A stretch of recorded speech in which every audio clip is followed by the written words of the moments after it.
नाज़रीन आदाब, न्यूज़ 18 उर्दू में आपका इस्तकबाल है। मैं हूं मोहम्मद विसाल आजम और आप देख रहे हैं खबर खास।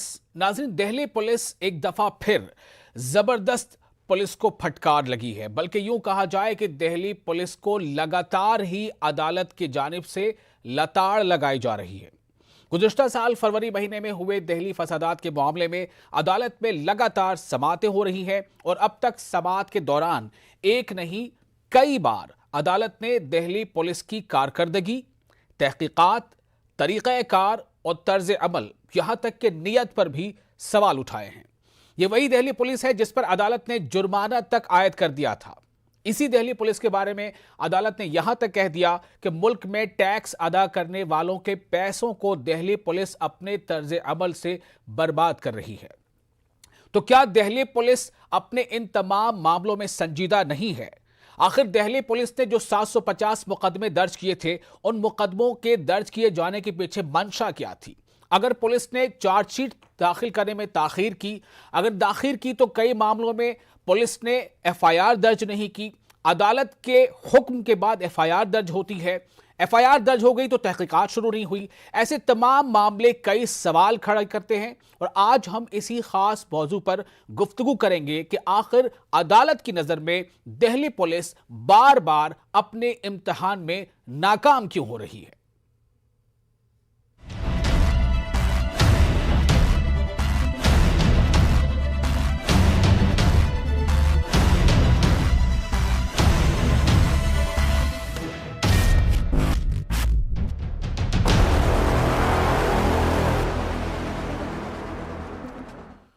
तो नाज़रीन, ताजा मामला है अदालत में दिल्ली पुलिस के बार बार सॉरी कहने का। दिल्ली फसाद के एक मामले में समाअत के दौरान कड़कड़ डूमा कोर्ट ने नाराजगी जाहिर करते हुए कहा कि सॉरी टू स्टेट अफेयर्स। बार बार कोर्ट में आकर दिल्ली पुलिस सॉरी सॉरी कहती है और पिछले 2 महीनों में तहकीकात के नाम पर कुछ नहीं हुआ। यहां तक कि जब दिल्ली पुलिस कमिश्नर की तरफ से एक कमेटी बना दी गई है जो हमेशा शुमाल मशरक़ी यानी नॉर्थ ईस्ट फसादात मामले में जांच पर निगरानी रखती है कि जांच सही तरीके से हो रही है या नहीं, तो आखिर क्या अपडेट हुआ, तहकीकात कहां तक पहुंची, उस कमेटी की नजर भी इस एफआईआर पर भी नहीं पड़ी है। दरअसल कड़कड़ डूमा कोर्ट के हुक्म पर दिल्ली पुलिस ने 2 महीने पहले एक एफआईआर दर्ज की थी जिस पर गुज़िश्ता रोज समाअत हुई। अब गौर करने की बात यह है कि पुलिस की तसाहुली यानी काहिली से एफआईआर दर्ज नहीं हुई थी। क्यों नहीं दर्ज किया था पुलिस ने एफआईआर? फिर जब अदालत ने हुक्म दिया तब पुलिस ने एफआईआर दर्ज की भी तो 2 महीनों तक इस मामले की जांच जरा भी आगे नहीं बढ़ी। अदालत ने सवाल किया तो दिल्ली पुलिस के वकील ने फिर से सॉरी कह दिया और इसी बात पर अदालत ने सख्त नाराजगी जताई। आपको बता दें कि निसार अहमद नाम के एक शख्स ने गोकुलपुरी थाने में शिकायत दर्ज कराई थी कि फसादात के दौरान कुछ लोगों ने आकर उसके घर को लूट लिया। इसके अलावा निसार अहमद ने एक और शिकायत दर्ज कराई थी जिसमें कहा गया था कि करीब 250 लोगों ने आकर इस इलाके में तशद्दुद यानी हिंसा की और इस दौरान बाजाब्ता माइक से अनाउंसमेंट भी किया गया था।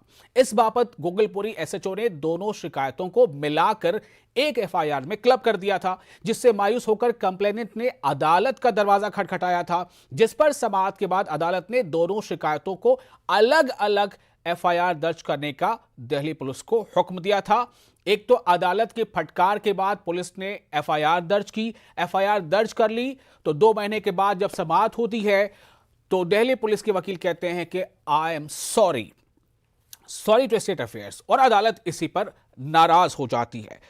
इस खास मौजू पर गुफ्तगू करने के लिए हमारे साथ कई मेहमान हैं। आखिर ये किस तरह का चेहरा दिल्ली पुलिस का नजर आ रहा है? क्या दिल्ली पुलिस ओवरबर्डन्ड है? क्या दिल्ली पुलिस के पास बहुत ज्यादा प्रेशर है? क्या दिल्ली पुलिस के पास जो कुव्वत होनी चाहिए, जितने मैन पावर होने चाहिए, क्या उसकी कमी है? क्या दिल्ली पुलिस के पास जो आधुनिक यानी जदीद आलात होने चाहिए, मॉडर्न टेक्नोलॉजी होनी चाहिए, उसकी कमी है? क्योंकि एक समाअत में अदालत ने यह भी कहा है कि जब इतिहास लिखा जाएगा तो दिल्ली के इन दंगों की तहकीकात में जो मॉडर्न टेक्नोलॉजी का इस्तेमाल किया जा सकता था उसके नहीं किए जाने की कहानी भी लिखी जाएगी। बहुत सख्त रिमार्क्स कोर्ट का है। हमारे साथ इस खास मौजू पर गुफ्तगू करने के लिए कुछ खास मेहमान हैं। हमारे साथ हैं प्रेरणा सिंह, तर्जुमान कांग्रेस। हमारे साथ हैं Ved Bhushan Sharma, retired ACP Delhi police और कुछ ही देर में हमारे साथ जुड़ेंगे शुभेंदु शेखर अवस्थी, तर्जुमान बीजेपी, और एडवोकेट अश्विनी दुबे जो सुप्रीम कोर्ट के वकील हैं। जो लोग हमारे साथ जुड़ चुके हैं, आपका बहुत इस्तकबाल है न्यूज 18 उर्दू के इस खास प्रोग्राम में। सबसे पहले मैं वेद भूषण साहब आपसे जानना चाहता हूं कि पुलिस दिल्ली की ये किस तरह की इमेज बन रही है? आजम साहब, दिल्ली के जो भी मुकदमे दर्ज होते हैं पूरे हिंदुस्तान में, उसका ट्रायल कोर्ट के अंदर होता है। कोर्ट अपने हिसाब से, कानून के हिसाब से उसको परखती है कि उसमें कोई कमी बेशी है या उसके अंदर और कुछ किया जाना चाहिए। अभी कल ही दिल्ली के हाई कोर्ट ने एक ऑब्जर्वेशन दी है इन्हीं दंगों के बारे में, जिन पर अभी आप तकरीर कर रहे थे। उन्होंने लिखा है तो ये प्री प्लान था सारा कुछ। इसके अंदर तमाम चीजें ऐसी थी, तमाम घटनाएं ऐसी थी। पुलिस के पास कोई जादू का डंडा नहीं है कि तमाम चीजों को एक साथ प्रकाश में ला सके, एविडेंस ला सके। अभी आप देखा कि वहां पर ये जो हालात थे दंगे के, अनप्रेसिडेंटेड थे। 755 एफआईआर दर्ज हुई है, 1829 इसमें अरेस्ट हुई है। इवन पुलिस के एक हेड कांस्टेबल रतन लाल की भी डेथ हुई है, 2 आईपीएस ऑफिसर्स इंजर्ड हुए हैं, तमाम और पुलिस वाले बहुत सीरियस इसमें इंजरी हुई है। तो ये कह देना कि पुलिस ने कोई काम ही नहीं किया, एफआईआर ही दर्ज नहीं हुई है या अरेस्ट ही नहीं हुई है, तो इतनी सारी एफआईआर कैसे अरेस्ट हो गई? तो कोर्ट का काम है तमाम चीजों का एवोल्यूशन करना। कई बार आपने देखा होगा, अभी आपने जिक्र किया 25,000 रुपए का जुर्माना जो लगाया, वो अभी हाई कोर्ट में विचाराधीन है, फाइल की है, उसका भी फाइनल निर्णय नहीं हुआ, क्योंकि बहुत सारी चीजें ऊपर की कोर्ट है वो भी डिसाइड करती हैं। अभी जैसा हाई कोर्ट का डिसीजन आया, बहुत एक अच्छा डिसीजन था, वेलकम डिसीजन था कि ये प्री प्लान था, सारी चीजों को समझा हाई कोर्ट ने, तब जाके उनकी ऑब्जर्वेशन आई कि ये सारा कुछ जो है प्री प्लान कॉन्स्पिरेसी के तहत हुआ था। क्योंकि इसमें एक बड़े बड़े मशहूर नाम इसके अंदर जुड़े हुए थे, जो जाफराबाद के कॉर्पोरेटर है, ताहिर हुसैन है, और बहुत सारे लोगों के उसमें नाम आए थे। काफी इसमें पैसे का इस्तेमाल हुआ था। यहाँ तक कहा गया कि हिंदुस्तान किया और तमाम दंगों को अंजाम लेकिन दिया गया। इसी दिल्ली हाई कोर्ट ने बहुत सारे ऐसे मामलों में कई आरोपियों को जमानत भी दी है, और इसी दिल्ली हाई कोर्ट ने और दूसरी निचली अदालतों ने कई मामलों में पुलिस को फटकार भी लगाई है। बिल्कुल जमानत दी जानी चाहिए, अनलिमिटेड टाइम तक किसी को जेल में नहीं रखा जा सकता। तो इसी से तो ये सवाल खड़ा होता है ना वेद भूषण साहब कि अगर आपके पास एक मामले में पुलिस कोर्ट ने तो यहां तक कह दिया कि 1,500-700 लोग मौजूद थे और गवाह कौन मिला? पुलिस का एक कांस्टेबल। अदालत की यह टिप्पणी है कि यह पुलिस को प्लान किया गया। नहीं तो जब गवाह मौके पर दंगे में ऐसी स्थिति तो होती नहीं कि सोच समझकर सब सारी कहानी पटकथा लिखी जाती। जब दंगा होता है, हजारों की तादाद में गोली चल रही है, डंडे चल रही है, ऐसे स्थिति के अंदर गवाह ढूंढना, लाना, उनको कोर्ट में पेश करना अपने आप में एक बहुत बड़ी चुनौती होती है। मैं मानता हूं कि कोर्ट की ऑब्जर्वेशन है, पर आप इस चीज से आजम खान साहब एग्री करेंगे कि ऐसे केसेस के अंदर गवाह। वेद भूषण साहब, मैं आजम खान नहीं हूं, मेरा नाम विशाल आजम है। चलिए अब दूसरे मेहमानों से कुछ सवाल कर लेते हैं। प्रेरणा सिंह हमारे साथ मौजूद है, तर्जुमान कांग्रेस। प्रेरणा, मैं आपके पास आना चाहता हूं। आपकी पार्टी भी लंबे वक्त तक सरकार में रही है, मरकज में अभी आप नहीं है, कई रियासतों में अभी भी आपकी पार्टी की सरकार है। ये किस तरह की सिचुएशन होती है? क्यों आखिर बार बार, एक नहीं कई बार, आप किसी भी अखबार में आप देख लीजिए, आप रिपोर्ट्स छान लीजिए, नेट पर देख लीजिए, कई बार पुलिस जो है पुलिस को फटकार लग रही है, चाहे वो कड़कर डूमा कोर्ट की तरफ से हो, दूसरी निचली अदालतों की तरफ से हो, इवन हाई कोर्ट से भी लगी है। क्यों ये बार बार ऐसे मामले सामने आ रहे हैं? देखिए आजम साहब, अगर पुलिस और प्रशासन पर सवाल खड़े होते हैं तो सरकार इससे अछूती नहीं रह सकती। अगर पुलिस ने अपना काम ठीक किया है या नहीं किया है, तो सरकार को भी इसमें उनकी भी जवाबदेही निश्चित तौर पर तय होनी चाहिए कि उनका इसमें क्या रोल था। और अगर सरकार कहती है कि उनका इसमें कोई रोल नहीं था, तो क्या जो पुलिसकर्मी या जो भी प्रशासन के लोग इसके लिए जिम्मेदार थे, क्या उनके ऊपर सरकार एफआईआर दर्ज कराएगी? इसका जवाब मैं जरूर जो सत्ताधारी पार्टी है उनसे लेना चाहूंगी। बार बार पुलिस जो है कोर्ट में सॉरी बोल देती है। आपके सॉरी बोलने से क्या वो सैकड़ों लोगों की जानें वापस आ जाएंगी, जिन्होंने बेगुनाह लोगों ने अपनी जो परिवार के लोगों को खोया है? किस तरीके के बुरे हालात थे। मैं वहां के लोकल लोगों से मैंने बात की थी उस समय, वो बता रहे थे अगर पुलिस ने अपना काम ठीक तरीके से किया होता, पुलिस की कार्रवाई ठीक तरीके से की गई होती, तो वहां पर इतनी जानें नहीं जाती, इतने मकाम, इतने स्कूल वहां लोगों के नहीं जलाए जाते। आपने किसको फ्रेम किया, किसको नहीं? मैं जानना चाहती हूँ, जो आपने पुलिस से हमारे भाई को बुलाया है, ये पुलिस को रिप्रेजेंट कर रहे हैं या सरकार को रिप्रेजेंट कर रहे हैं? पहले ये क्लियर करें। आप पुलिस प्रशासन की बात करिए, आप सरकार को किस तरीके से डिफेंड कर रहे हैं? अब आपकी आपके मुंह में नहीं क्यों जबकि 84 राइट्स का नाम भी लीजिए। पुलिस और सरकार वहां दंगे कराने में बराबरी की जिम्मेदार है। 84 में आपकी सरकार थी मैडम। आप पुलिस को रिप्रेजेंट कर रहे हैं, प्लीज इस वर्दी की गरिमा को समझिए। आप सरकार वाली बातें मत करिए, आप पार्टी वाली बातें मत करिए।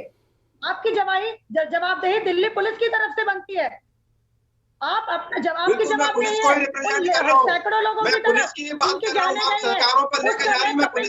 लोगों के ऊपर आपने FIR नहीं की, मासूम लोगों के ऊपर आपने FIR की, जिनको कोर्ट ने अब जाके जमानत दे दी, वो बेगुनाह निकले।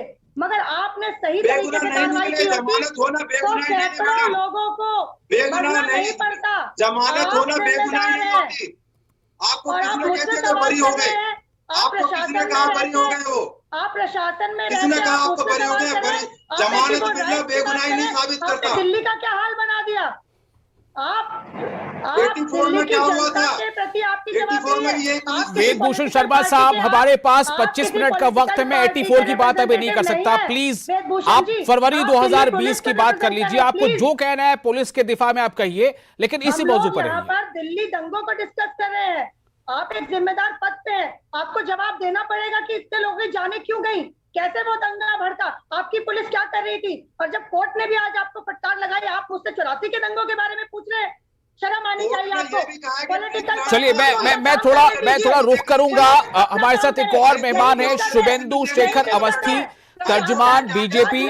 शुभेंदु साहब, प्रेरणा थोड़ा रुक जाइए, सबसे बात कर लेते हैं। शुभेंदु साहब, मैं आपके पास फिर से आ रहा हूं, और मुझे याद है कि हम दोनों भी कई बार इस मौजू पर बात कर चुके हैं। दिल्ली दंगों की जो फसादात की जो जिस तरह से इसकी इन्वेस्टिगेशन हो रही है, जो इसमें डिले हो रहा है, ये कोर्ट के कमेंट्स हैं। कोर्ट ने यह कहा है, कोर्ट ने जुर्माना आयद किया था, कोर्ट ने यह कहा है कि जब तारीख लिखी जाएगी तो दिल्ली दंगों की जांच में किस तरह से जो मॉडर्न टेक्नोलॉजी होती है उसका इस्तेमाल नहीं किया गया था वो लिखा जाएगा। कोर्ट की यह टिप्पणी में बता दूं, कोर्ट ने कहा है कि यह टैक्स देने वालों के पैसों का बेजा इस्तेमाल कर रही दिल्ली पुलिस। मैं सिर्फ यह जानना चाहता हूं, कड़कड़डूमा कोर्ट ने फिर से एक बार कोर्ट को पुलिस को फटकार लगाई है और यह कहा है कि बार बार सिर्फ सॉरी कहने से काम नहीं चलेगा। इसमें इतनी सुस्त रवि क्यों है इसके इन्वेस्टिगेशन में? इसी पर आज हम बातचीत कर रहे हैं। जी शुभेंदु जी, आपका रिएक्शन। देखिए, कल हाईकोर्ट ने क्या कहा कि ये जो रॉयट्स हैं ये प्री प्लान्ड हैं, ये अचानक कोई मोमेंट का झगड़ा नहीं हुआ है। और इस पूरे प्री प्लान में जो कल रतन लाल जी के मर्डर पर इब्राहिम की बेल होनी थी, उस पर भी जो कोर्ट ने, हाई कोर्ट ने कमेंट किया है, उसको भी सुन लीजिए। अभी प्रेरणा जी ऐसा चिल्ला रही थी कि ऐसा कि भारत की सरकार ने ये दंगे करा दिए। ये ऐसा मेरा कहना है कि लेकिन सरकार में शामिल कुछ लोगों ने ऐसे बयान जरूर दिए थे जिनको लेकर बहुत सवाल उठे थे। बिल्कुल, मैं सिर्फ एक आपको एक एडिशन कर रहा हूं आपके इस बात में। मैं बिल्कुल जो न्यायमूर्ति सुब्रमण्यम ने कल क्या कहा, उन्होंने कहा कि मोहम्मद इब्राहिम बिल्कुल जमानत नहीं दी जानी चाहिए, इनके हाथ में तलवार थी, ठीक है, और लोगों को उकसा रहे थे। इतना भी उनको वीडियो में देखा है, बहुत सारे सीसीटीवी की रिपोर्ट्स हैं, ठीक है। मेरा यह कहना है कि पुलिस के पास जब दंगा हो रहा होता है तो दंगा रोकने का काम होता है, ना कि प्रेरणा जी से पूछिए कि दंगे के सबूत इकट्ठा करना। प्रेरणा जी, यहाँ पर एक व्यक्ति रतन लाल की डेथ हुई है और आप मजाक कर रहे हो चैनल के ऊपर बैठ के। आप चैनल के ऊपर बैठ के मजाक कर रहे हो। सैकड़ों मासूम लोगों की जाने नहीं जाती। आप अपने गिरफ्तार में जाके बोलिए, जब दिल्ली जल रही थी आपके प्रधानमंत्री और गृह मंत्री कहाँ थे? वो अमेरिका के राष्ट्रपति के साथ पार्टी कर रहे थे। प्रेरणा जी, उनको दिल्ली की चिंता नहीं थी। मैं बता रहा हूँ, आपको चिंता बहुत है। वो पार्टी कर रहे थे, दिल्ली जल रही थी। आपके गृह मंत्री ने क्यों संज्ञान नहीं लिया? कहाँ थे आपके गृह मंत्री? आप तो क्योंकि आपके गृह मंत्री चाहते थे कि दिल्ली जलती रहे। पुलिस को आपने काम नहीं करने दिया। चिल्लाऊंगी मैं, क्योंकि जो मासूम लोग गए हैं ये उनकी चीखों का जवाब है। हम चिल्लाएंगे। दिल्ली की नागरिक होने के नाते मुझे हक है चिल्लाने का कि आपकी वजह से सैकड़ों जाने दिल्ली में गई है। नागरिक नहीं हो आप, यहाँ पे चिल्ला रही हो खाली। दिल्ली की नागरिक नहीं हूँ, सिर्फ आप ही दिल्ली के नागरिक है। जो आपके खिलाफ बोले वो तो हिंदुस्तान का ही नागरिक नहीं है। ये सोच भाजपा ने पैदा कर दी है देश में। जो आपके खिलाफ बोल दे खाली आपको बिल्कुल चिल्लाना पड़ेगा। मुझे बोलना पड़ेगा। मैं बोलूंगी, मैं दिल्ली की जनता की तरफ से बोलूंगी, मैं उन विधवाओं की तरफ से बोलूंगी, मैं उन बच्चों की तरफ से बोलूंगी जिनकी जाने गई हैं इस दिल्ली के दंगों में। और आपके गृह मंत्री को और प्रधानमंत्री को कोई चिंता नहीं थी। देश के प्रधानमंत्री 5 स्टार होटल में पार्टी कर रहे थे उस समय। क्यों नहीं आपने? तो दरअसल हम बात कर रहे हैं दिल्ली फसादात जो 2020 में फूट पड़े थे। इन फसादात में कुल 53 लोगों की जानें गई थी और इन मुकदमे इन फसादात को लेकर कुल 750 या 2-4 और ज्यादा मुकदमे दर्ज किए गए थे। समाअत जिस तरह से होती रही है, अक्सर मामलों में अदालतों ने दिल्ली पुलिस पर सवालिया निशान खड़ा किया है। हमारे साथ इस वक्त जुड़ रहे हैं एडवोकेट अश्विनी दुबे। अश्विनी दुबे साहब, मैं सिर्फ एक सवाल लेकर आ रहा हूं, पुलिस अक्सरहा मामले में क्यों बार बार अदालत की फटकार सुनने के लिए सामने हाजिर हो रही है? क्या मामला है ये? देखिए, जब तक इन्वेस्टिगेशन प्रॉपर इम्पार्शियल मैनर में और डॉक्यूमेंट्स और जितने एविडेंसेस हैं उनको कलेक्ट करके कोर्ट के सामने किसी पे एफआईआर में नहीं रखा जाता, तो कोर्ट्स की जिम्मेदारी होती है कि वो कोर्ट्स ये इंश्योर करें कि कहीं किसी बेगुनाह आदमी को तो नहीं फंसाया गया है, या जिस आदमी को पकड़ के पुलिस लेकर आ गई है उसके खिलाफ कोई तथ्य या सबूत है कि नहीं, कहीं वो पॉलिटिकल वेंडेटा का शिकार तो नहीं है, कहीं वो पुलिस की ज्यादती का शिकार तो नहीं है, या उसके खिलाफ जो एविडेंसेस वो एविडेंसेस डिस्ट्रॉय तो नहीं हुए हैं। लेकिन अभी इस स्टेज पर कोर्ट्स जो एविडेंसेस को कंसीडर कर रही है, कोर्ट कह रही है आपने एफआईआर तो सैकड़ों की संख्या में दर्ज कर दी, लेकिन उन एफआईआर पर जो आपके पास एविडेंस होना चाहिए वो एविडेंस नहीं लेकर के आए। तो कोर्ट्स डिस्क्रिशन होता है ये कोर्ट का, कोर्ट एविडेंसेस को इवैल्यूएट करती हैं, देखती हैं, नहीं मिलता है तो या तो डिस्चार्ज करती हैं, बेल देती हैं। तो मैं समझता हूं कि ये कोर्ट का जो ऑर्डर आ रहा है, कोर्ट की जो स्टेटमेंट आ रही है, कोर्ट के जो बयान आ रहे हैं, वो इन केसेस में, उन केसेस में आ रहे हैं जिन केसेस में पुलिस के पास एविडेंस ही नहीं है, या पुलिस एविडेंस ही नहीं प्रस्तुत कर पा रही है, या पुलिस ने एविडेंस जो है प्रस्तुत करने की कोई मंशा नहीं चाहिए और लोगों को एफआईआर दर्ज किया और लोगों को पकड़ के जेल में बंद कर दिया। इसलिए कोर्ट्स की जो स्टेटमेंट है वो स्टेटमेंट, क्योंकि जो फंडामेंटल राइट है किसी भी इंडिविजुअल का, कोर्ट्स कहती है, जस्टिस वेंकट चलैया ने कहा था कि किसी भी इंडिविजुअल का फंडामेंटल राइट बेल होता है, उसको जेल में रख करके लंबे समय तक, ट्रायल के समय उसको छोड़ना नहीं, यह साबित करता है कि उस व्यक्ति का जो फंडामेंटल राइट है उसका वायलेशन हो रहा है। इसलिए जो लॉ है, लॉ के मुताबिक bail is a rule, jail is an exception. तो बेल जो रूल है उसकी उस धारणा को लेते हुए और एविडेंसेस को कंसीडर करते हुए, क्योंकि पुलिस जो है एविडेंस कलेक्ट करती है तो कोर्ट उसको कंसीडर करती, इवैल्यूएट करती है। अगर वो एविडेंस उस धारा के अनुरूप नहीं होते तो धाराएं लगाई जाती है सुसंगत धाराओं के तहत, तो कोर्ट उनको डिस्चार्ज करती है। ये सारा का सारा मामला है जो अभी चल रहा है। मेरा यहाँ पर एक सवाल ये है, जो कड़कड़डुबा अदालत ये जो बात सामने आई कि पिछले 2 महीनों में तहकीकात के नाम पर कुछ नहीं हुआ, यहां तक कि जब दिल्ली पुलिस कमिश्नर की तरफ से एक कमेटी बना दी गई है जो हमेशा इन्हीं मामलों में, यानी शुमाल मशरकी यानी नॉर्थ ईस्ट वाले जो इश्यूज थे उस मामले में, वो फसादात मामले में जांच पर निगरानी रखती है, तो 2 महीनों के बाद भी अगर पुलिस यानी पुलिस के वकील जो है वो अदालत के सामने ये कहता है कि आई एम सॉरी, तो ये किस स्थिति को बताता है वेदभूषण साहब? ये देखिए आजम साहब, पुलिस कभी एविडेंस क्रिएट नहीं करती है। क्रिएट करने का मतलब है फॉल्स एविडेंस कोर्ट के सामने लाना, जो कि पुलिस की जिम्मेदारी नहीं है, ना पुलिस को ऐसा करना चाहिए, पुलिस को रेस्ट्रेंट रखना चाहिए। दूसरा एंगल है suspicion is sufficient to make an arrest. यदि शक शुबा वाला मामला है उसमें अरेस्ट करना पुलिस की प्राथमिक जिम्मेदारी है, उसको छोड़ा नहीं जा सकता। परंतु चूंकि अब गवाहों का एविडेंसेस का तो मतलब शक शुबा, क्या आपके जहन में शक आ गया, आपने किसी को गिरफ्तार कर लिया और कुछ ऐसे वीडियोस वायरल होते रहे जो बहुत ज्यादा सांप्रदायिक थे, जो बहुत ज्यादा इंस्टिगेटिंग थे, उनके खिलाफ कोई मामले नहीं आए? बिल्कुल, उसको पुलिस की जिम्मेदारी है कि सस्पिशन है, मौके पर उसकी प्रेजेंस है, उसको अरेस्ट करना चाहिए। और आजम साहब, पुलिस की तो आपको तारीफ करनी चाहिए चैनल पर बैठकर, ठीक है, कोर्ट की अपनी ऑब्जर्वेशन मैं पुलिस की बुराई नहीं कर रहा हूं, माफ कीजिएगा वेद भूषण साहब, मैं सिर्फ ये कह रहा हूं जो अदालत ने सवाल उठाए हैं, बोलना तो आपको है, मैं तो कुछ बोल ही नहीं रहा। हिंदुस्तान के अंदर हजारों आदमी मारे जाते, पुलिस को तारीफ करनी चाहिए। पुलिस ने पेशेंस का, धैर्य का अपना परिचय दिया और हमारे अपने आदमी मारे गए, दिल्ली पुलिस के आदमी मारे गए, उसके बावजूद भी पुलिस ने जो है कोई फायरिंग नहीं की। फायरिंग करने का मतलब था पूरे हिंदुस्तान को जला देना। टीवी पर बैठकर बात करना एक अलग बात होती है, मौके पर मैं वही आपसे जानना चाह रहा हूं वेद भूषण शर्मा साहब कि अगर मुकदमे के एक साल गुजर जाने के बाद भी पुलिस इस मामले में कोई सबूत इकट्ठा नहीं कर पा रही है, हाथ जोड़ रही है, सॉरी कह रही है, इसका मतलब क्या है? क्या पुलिस को मैन पावर की कमी है? क्या जो जरूरी टेक्नोलॉजी होनी चाहिए उसकी कमी है? कहां कमी रह गई है? टेक्नोलॉजी बता रहा हूँ, सीसीटीवी वहां पर बंद कर दिए गए, तोड़ दिए गए, अवेलेबल नहीं, तो यही साइंटिफिक एविडेंस होता है।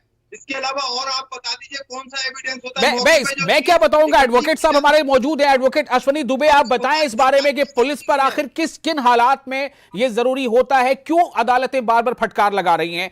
क्या इसमें मतलब पुलिस के साथ कुछ मजबूरी है? क्या पुलिस के पास वो संसाधन नहीं है कि वो सबूत इकट्ठा कर सके?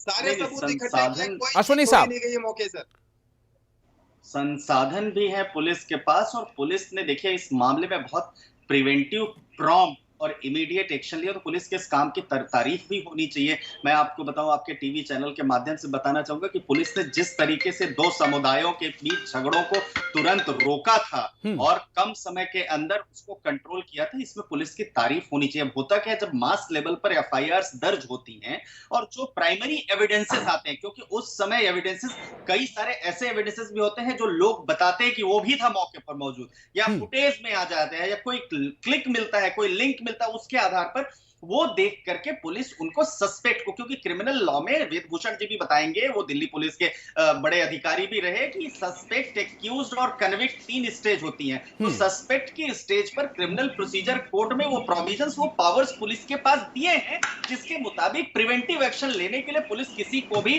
डिटेन कर सकती है, लेकिन वो लॉजिकल तब होगा जब वो लेकिन जैसे आप कहते हैं किसी को भी डिटेन कर सकती है, वहीं पर अदालत की टिप्पणी है, ऐसा लगता है कि पुलिस जानबूझकर किसी को छोड़ना चाहती है, जानबूझकर किसी को फंसाना चाहती है। यह स्टेटमेंट है कि नहीं अदालत का?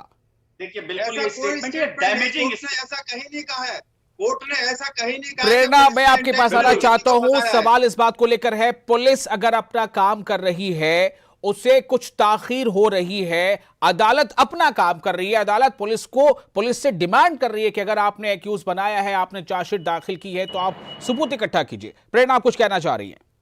देखिए, मैं ये कहना चाहती हूँ, अभी हमारे कोई को पैनलिस्ट कह रहे थे कि पुलिस की तारीफ होनी चाहिए, उन्होंने प्रिवेंटिव एक्शन लिए। पहली बात, अगर पुलिस की तारीफ होनी चाहिए तो कोर्ट में वो सॉरी क्यों बोल रहे हैं? और अगर पुलिस प्रिवेंटिव एक्शन लेती तो इस तरीके की तबाही वहां पर नहीं होती।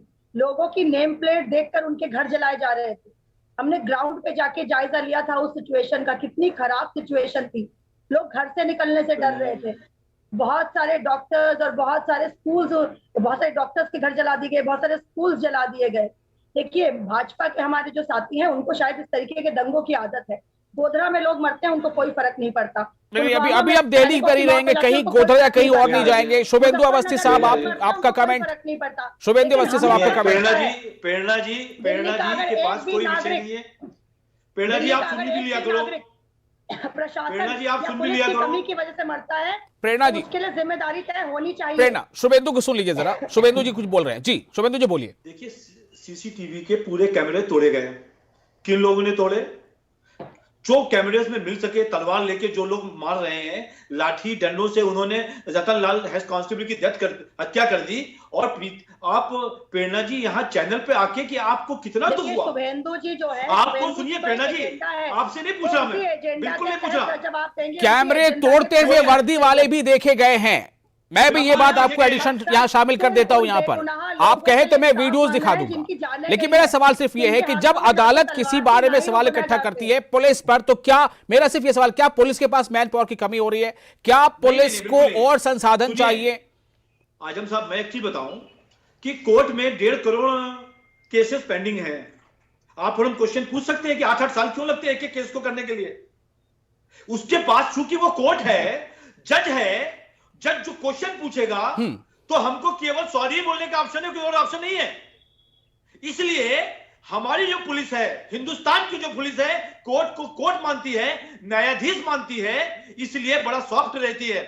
और मैं आपको बताता हूं, दिल्ली पुलिस ने बहुत अच्छा काम किया है, वरना प्रेरणा जी। चलिए, मुझे इस बात का इंतजार हम सबको रहेगा कि अदालत भी पुलिस को इस तरह से जो फटकार लगा रही है, शायद इसके बाद पुलिस वो तमाम सबूत इकट्ठा करके अदालत के सामने पेश भी कर दे कि वक्त थोड़ा लगा, लेकिन ये लीजिए मिलॉर्ड, ये तमाम सबूत हाजिर है। बहुत शुक्रिया आप तमाम लोगों का इस खास मौजू पर गुफ्तगू करने के लिए, और नाज़रीन आपका भी शुक्रिया, आपने अपना वक्त दिया। मुझे दीजिए इजाजत, आदाब।